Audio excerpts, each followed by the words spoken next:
how to prepare for MBA CET if you're weak in math. I know a lot of students who find maths difficult and just do want to MBA. It's not that you cannot do an MBA. You need to plan properly and prepare accordingly, right? I've known people who got very low marks in mathematics and still managed to get the best of colleges, including IPMAT as far as CAT is concerned. Same goes with JBIMS. If you plan your preparation properly, you can get into a very good college. That's what we're doing here. So, yes, I'm Patrick. I scored rank point thrice in CET, so fairly comfortable with the examination. If you're writing the CET examination or any other MBA entrance examination, do subscribe to our channel. We'll come up with a lot of videos that will help you with regards to your preparation as well as with regards to information that will help you take a lot of decisions as such. So, coming across with regards to MBA, what you need to do as far as CET is concerned or preparation is concerned. So MBA CET, if you look at paper pattern of MBA CET, okay, it is basically for admission for top colleges in Maharashtra. So MBA colleges in Maharashtra which are affiliated to university. So which includes Bajaj, suppose you want top 10 colleges in India, Sydenham, Bellingham, SIS, Kumbha, COET are the other colleges, these colleges as far as admissions are concerned. A lot of people do write MBA to top students for Bajaj because the government college fees are lower. Amazing placements located at the financial hub, and yes, it's an extremely good college with amazing faculty that come into it. So yes, that's one college to look for, and there are other colleges where you can write MBA CET for. Paper pattern, if you look at 75 marks logical reasoning, 50 marks is mathematics. Okay, 50 marks verbal, 25 marks abstract. So basically 200 questions, 200 marks paper, 150 minutes, no negative marking. So there is no negative marking, there is no sectional cutoff also. So both time, that's what it goes. No negative marking, no sectional cutoff.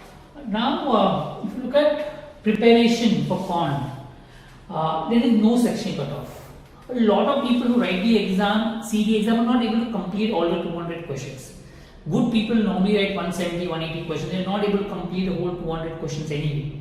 So you end up leaving 30, 40 questions, and most likely you will end up leaving questions which you find difficult. So if you find maths difficult, you may end up leaving mathematics questions.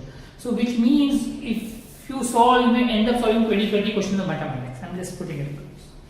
Right? So it's possible to get a good college even if your score is comparatively low. When you score less in Quant, you can still get a good college. Right? Because there is no sectional cutoff, as I said.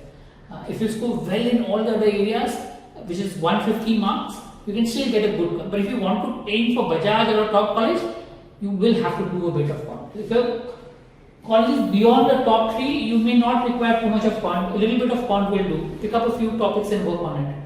But if you are aiming for top 3, then do the important topics of Quant. You cannot leave Quant completely for options. Make sense to do a little bit of DI, make sense to do a few topics of Quant as such. But if you are looking at Bajaj, JBIMS, then it makes sense to be good at Quant, practice Quant and be good at it. So look at what your goal is and your aim is, and based on that you can decide how much of Quant you can do. As I said, it is possible to get a decent college even without doing a Quant. But if you are aiming for top college, do practice Quant. My recommendation is write a few mocks, try to understand what your scores are, and based on that look at your target college and decide how to prepare for it. Okay. Some of the important topics in Quant which you can look at is percentage, average, profit and loss, interest, work, time to distance, ratio. If you look at most of these are school level topics, you must have done in the school. So you can do few of these topics. I think that you should be comfortable with it. I don't see a problem in that. So planning is very important. If you are weak in a particular topic, it's important to plan your paper and preparation. That will help you crack the examination. And that will only help. Take a guidance from some expert, some mentor who can guide you with regards to your preparation. Right? I hope this helps. We will come up with more videos that will help you with regards to CET exam. If you are writing any MBA entrance exam, do subscribe to our channel. Thank you.